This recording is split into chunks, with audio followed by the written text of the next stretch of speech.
Hi, this is Jason Furman again, and in this video segment we're going to be talking about the jazz ride cymbal pattern.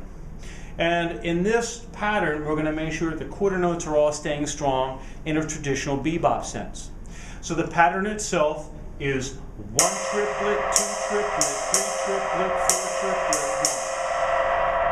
1. Now you've probably seen a million different people play it a million different ways. The way I'm going to present it to you here today in performance and technique is the way I've found works best for me, and it has worked for many of my students. Now, what we're going to talk about today is how to utilize the least amount of energy with the maximum amount of performance. I wanted to find an approach to the jazz ride cymbal pattern that worked for me at a variety of tempos. I found I used to have different physical approaches depending on the tempo.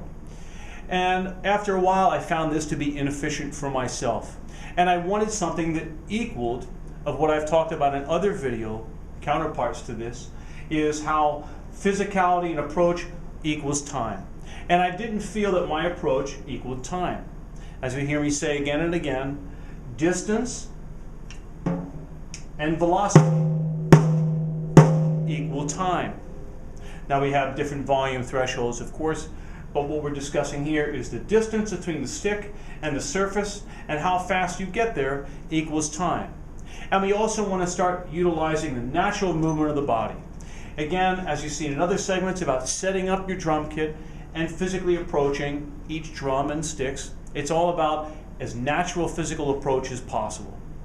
Now, with the jazz ride cymbal pattern, the stroke we're going to be using is very similar. If you've studied Moeller technique, you'll find that the stroke is very similar to Moeller technique style.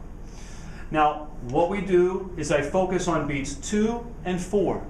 I don't make them the stronger dominant beats over 1 and 3, because again, like I said, we're keeping the quarter notes strong in a traditional bebop sense. But those are the 2 strokes. So out of the 6 notes that we're going to wind up playing in one measure, I'm really only utilizing energy for 2 strokes. The rest are all pulled from those 2 strokes. So what we have is on beats 2 and 4, you would have this. That's beats 2 and 4. Now, as I've discussed in other segments, fulcrum, the part where your stick balances in your hands, I utilize these 2 fingers. That doesn't mean it's the absolute right way to do it. It's just that this is what works for me. So that energy of the stroke coming up and in my arm is what makes beats 2 and 4. Now the next stroke comes down, and then the next stroke out.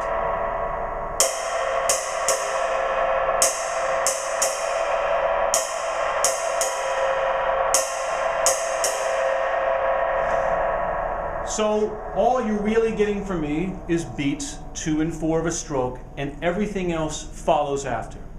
So you have a stroke, energy comes up, bounces on the way out, and then to make beats 1 and 3, we snap that energy up. On the way back up. I found that this approach allows me 2 things.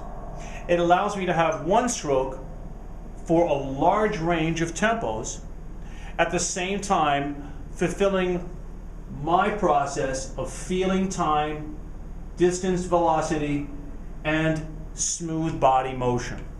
So we have 1 triplet, 2 triplet, 3 triplet, 4 triplet, 1 triplet, 2 triplet, 3 triplet, 4 triplet, 1 triplet, 2 triplet, 3 triplet, 4 triplet. Now you'll see, I'll introduce the hi-hat on 2 and 4, which you'll be able to hear, that I will start at a slower tempo and get it faster gradually, and you can see how the process continues itself at a varying amount of tempos. So you start slow, just like we were at, until we get to an up tempo. Now as you get faster, the motion will tend to become smaller, but it becomes smoother, and you're still focusing on 2 and 4. Okay? So slower tempo.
So remember again, balancing 2 and 4 from your fulcrum,